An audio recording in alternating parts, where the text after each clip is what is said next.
वो करियर ये चुनूंगी वो चुनूं, ये सारे फैसले आमतौर पर बुद्धि से हो जाते हैं। जब भी फैसला करना हो कागज पेन लेके बैठ जाओ, दोनों पक्ष लिखो, एक ऑप्शन ये एक ऑप्शन ये, इस ऑप्शन के पक्ष में ये बातें, इस पक्ष में ये बातें, इसके पक्ष में इसके पक्ष में ये, दो तीन लोगों से राय विमर्श लो, उनसे भी पूछो क्या फायदे क्या नुकसान है।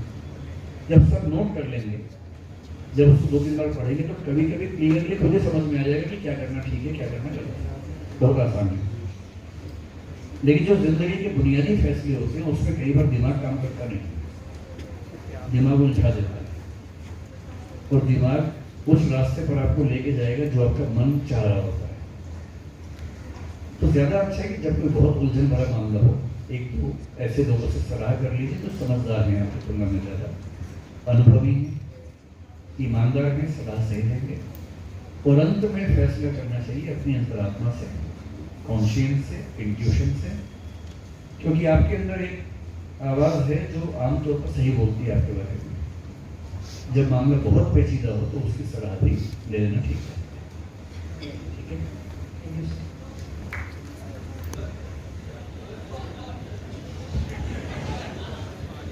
नमस्कार सर, मैं Ravi, first year Hansraj college. जी सर, आपने ब्यूरोक्रेसी एंड ऑनेस्टी की बात करी थी, तो मेरा यही सवाल है सर, हम बात करें ब्यूरोक्रेसी की, पुलिस सर्विसेज की, इंडियन आर्म फोर्सेज की भी, ऐसे बहुत सारे रिसेंट इंसिडेंट्स हैं, बुक्स भी पब्लिश हुई, जिनमें सर ऐसा देखा गया कि जो हाई औहदे ऊंचे औहदे पे अफसर्स होते हैं उनके हमेशा सबऑर्डिनेट्स होते हैं।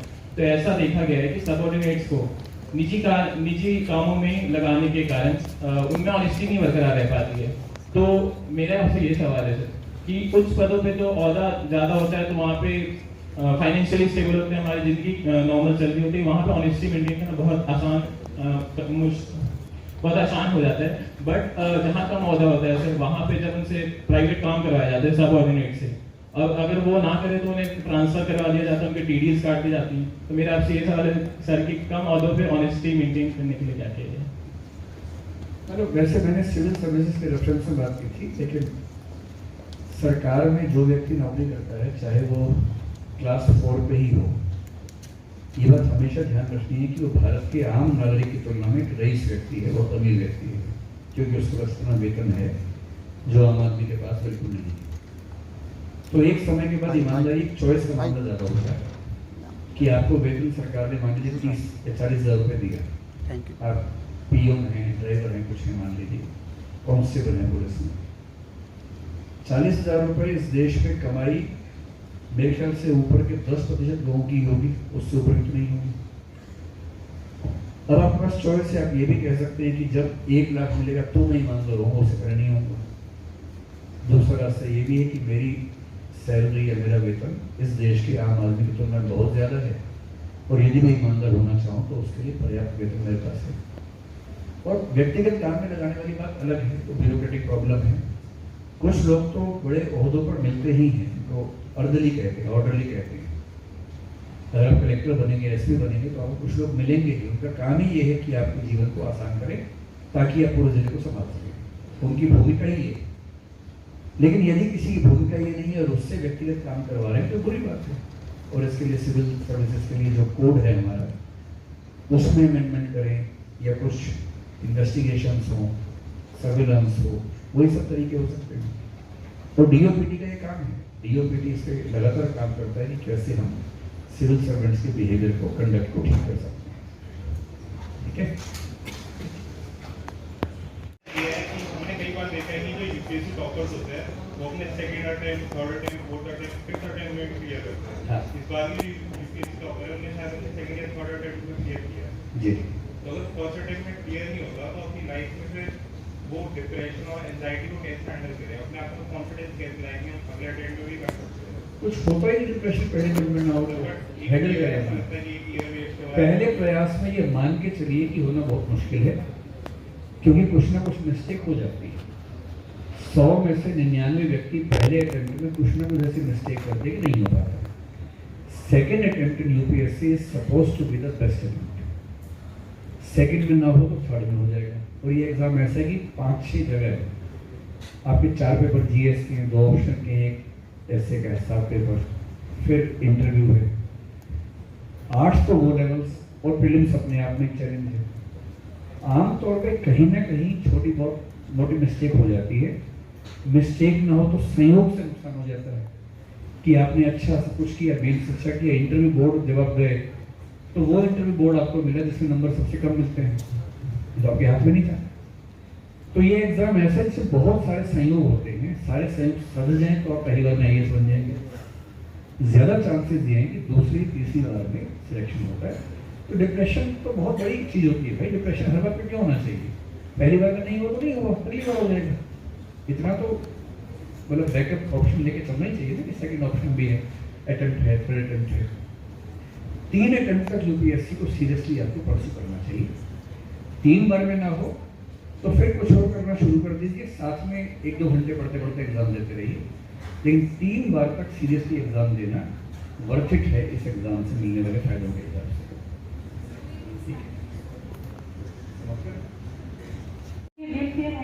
और दूसरा क्वेश्चन ये है कि मैंने आपका एक वीडियो देखा था जिसमें आप बता रहे थे कि जब आप कॉलेज लाइफ में जाओ तो सारी चीज़ें एक्सप्लोर करना, पढ़ना लिखना, यानी पढ़ाई को थोड़े साइड में रखते। मैंने 12th तक तो सिर्फ पढ़े 8-8 घंटे 9-9 घंटे, तो फर्स्ट ईयर में मैंने इतने एक्सप्लोर कर लिए, डिबेटिंग के सारे किए, तो वो जो डिस्प्लिन थी ना पढ़ने की वो बन ही नहीं पा रही है सर। कितना भी कोशिश कर रहे हैं पढ़ ही नहीं पा रहे, हम पूरे टूट चुकी है। बन जाएगी, बन जाएगी।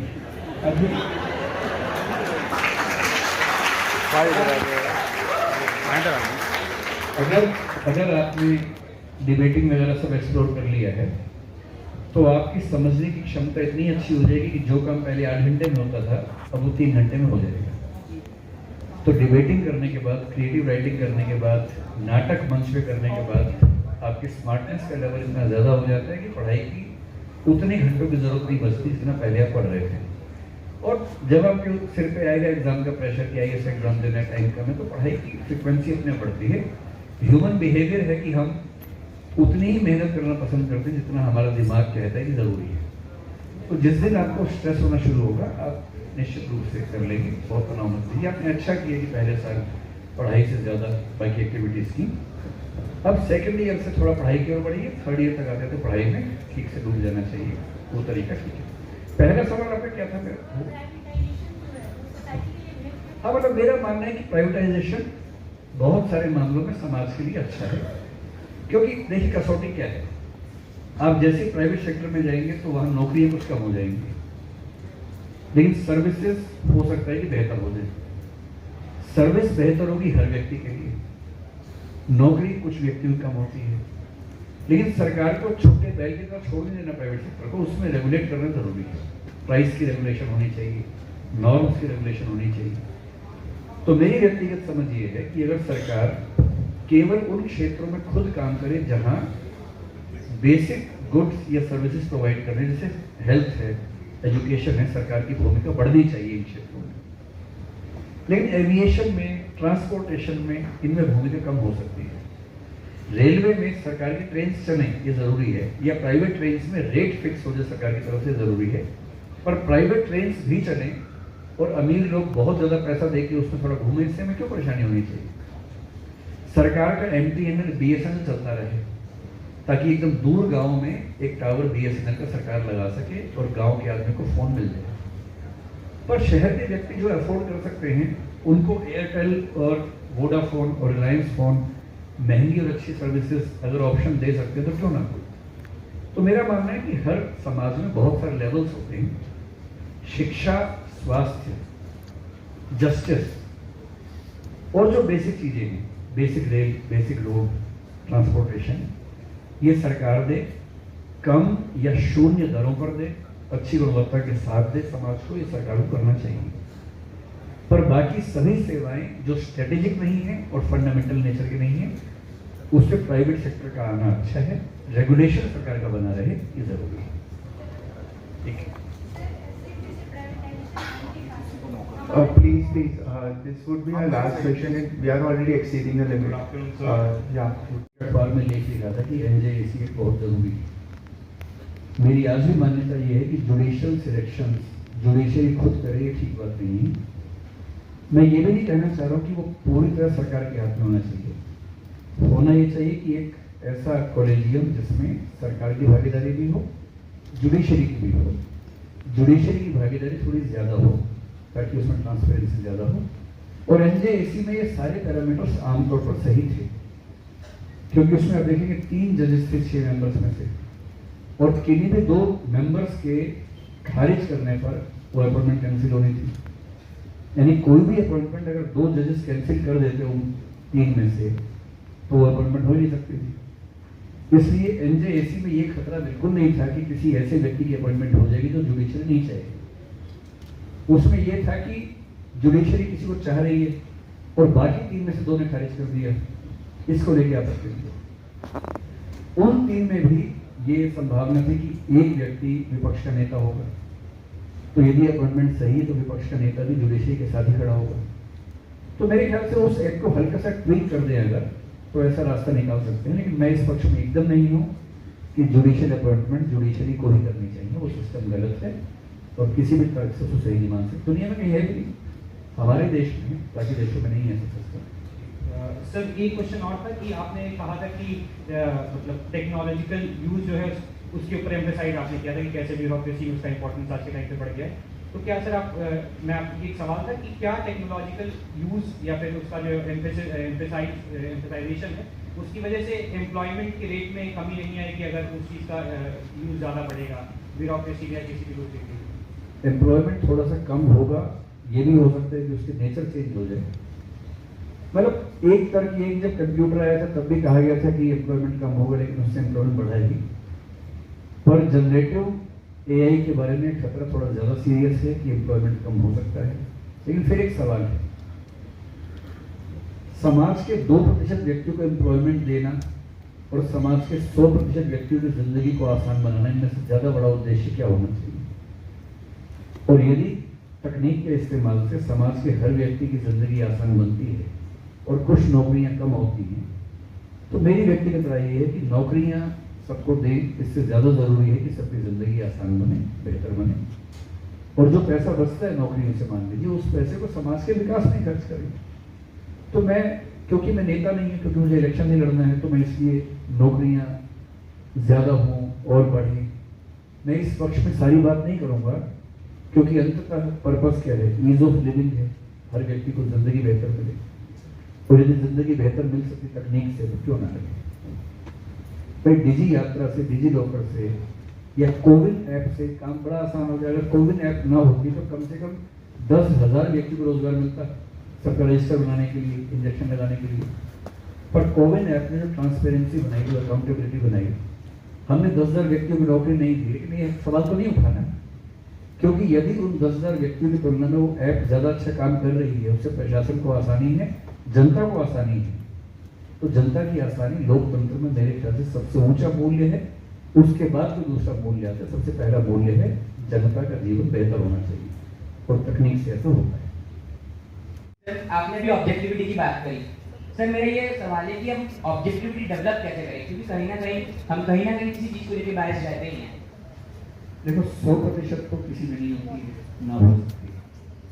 और ऑब्जेक्टिविटी डेवलप करने का सबसे आसान तरीका ये होता है कि आप किसी भी मुद्दे पर पढ़ते हुए सोचते हो, दोनों या तीनों विरोधी विचारधाराओं के आप लेख पढ़ सकते। मैं तो ऐसे करता हूँ। नंबर 1, कोई भी मुद्दा हो, चाहे कोई भी, उस पर क्या राय है लेफ्ट की, क्या राय है राइट की, क्या राय है सेंटर वालों की, तीनों के 3 लेख पढ़ लीजिए, फैक्ट्स निकाल लीजिए, और फैक्ट्स को ठीक से पढ़िए बिना किसी राय को देखे। तो आप पाएंगे कि जैसे ही आपकी राय, आपका निष्कर्ष इस बात से प्रभावित होना बंद हो जाए कि कौन क्या कह रहा है, बल्कि तथ्यों पे टिकने लगे, तो ऑब्जेक्टिविटी आने लगती है। प्रैक्टिस की बात है, अगर आप 1-2 साल प्रैक्टिस करेंगे तो ये बहुत मुश्किल काम है। थोड़ा चुभेगा जरूर, अगर आप ऑब्जेक्टिव राय रखेंगे, फिर घर में बोल देंगे तो डांट पड़ सकती है, पिटाई हो सकती है, क्योंकि परिवार कई बार सहन नहीं कर पाता कि हमारा बच्चा ऑब्जेक्टिव हो।